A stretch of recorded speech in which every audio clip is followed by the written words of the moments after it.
Hola, bienvenidos a mi canal de YouTube. Mi nombre es Cecilia Carchi y hoy les traigo un nuevo video.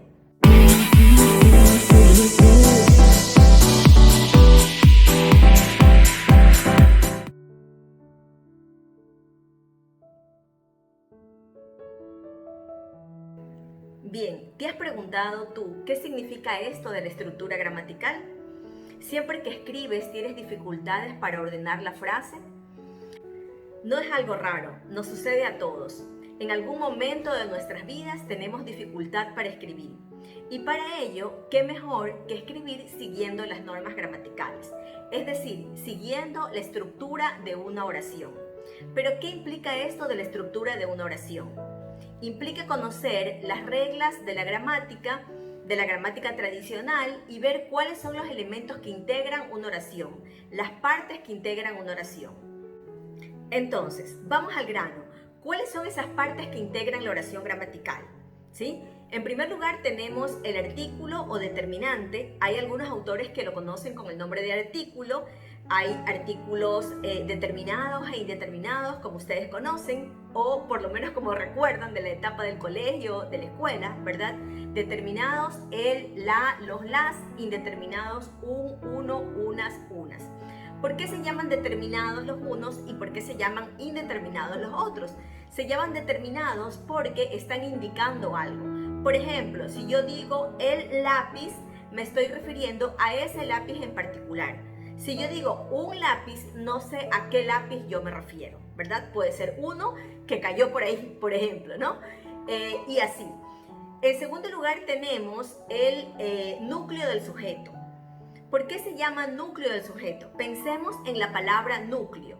¿Qué es un núcleo? Un núcleo es un elemento central de algo, ¿verdad? Entonces, en una oración, nuestro elemento central será el núcleo del sujeto. Es decir, nosotros vamos a hablar sobre ese elemento que sea el núcleo del sujeto.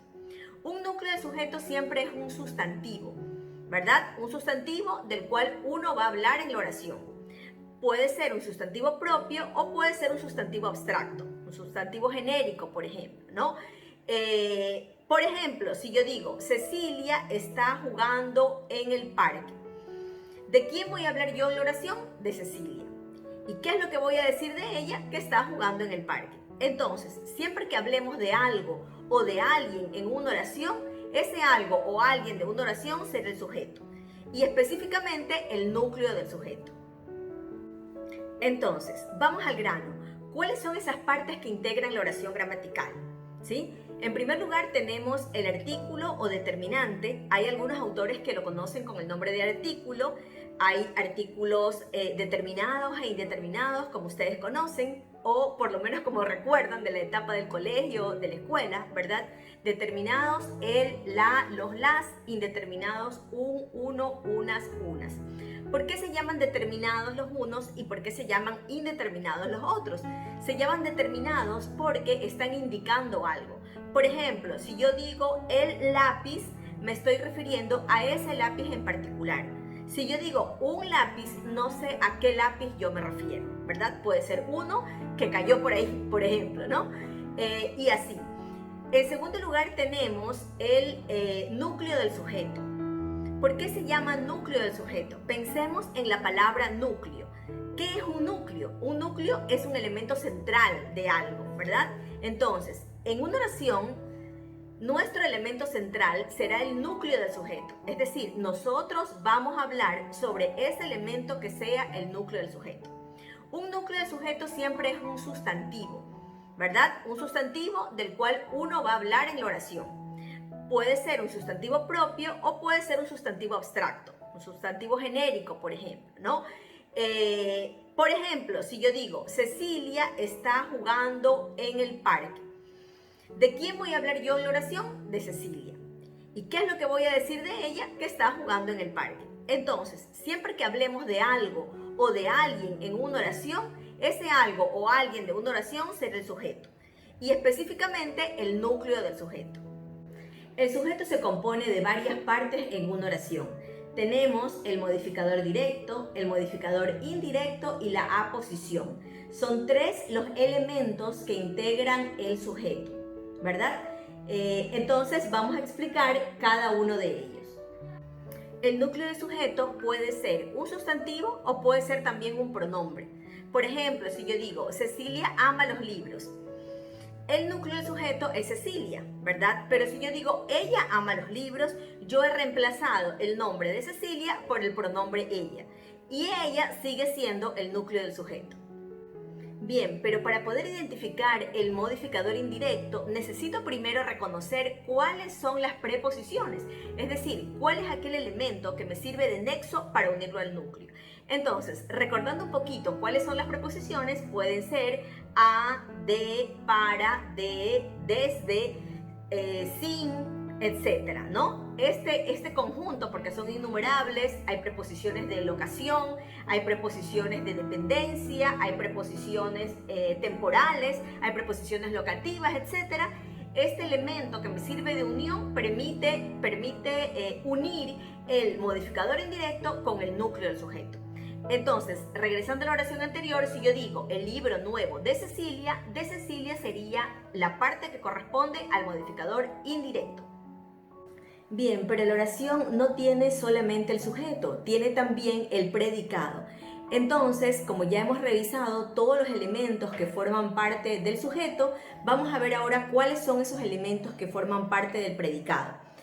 Primero tenemos que empezar por el verbo. Algunas personas, algunos autores llaman al verbo núcleo del predicado.